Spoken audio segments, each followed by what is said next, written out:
வேலூர் மறை மாவட்டத்தில் இளையோர் பணி 50வது ஆண்டு பொன் விழாவை கொண்டாடுகின்ற இந்த அற்புதமான நாளிலே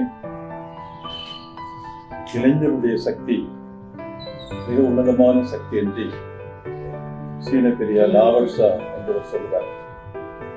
அந்த விதத்திலே திரு அவையிலே இளைஞர்களை ஒருங்கிணைத்து அவர்களை இறையாட்சி பணிக்கு தன்னை அர்ப்பணித்துக் கொண்டு பணியாற்றிக் கொண்டிருக்கின்ற இளையோர் பணிக்காக சிறப்பான விதத்திலே வாழ்த்துக்களை இந்த நேரத்தில் தெரிவித்து அவருடைய பணி சிறக்கவும் இளையோர் வாழ்வு சிறக்க வேண்டிய அருளை தந்து இந்த பொன்விழா ஆண்டிலே இளையோர் அனைவரையும் இந்த நேரத்திலே நான் வாழ்த்துகின்றேன், ஜெபிக்கின்றேன்.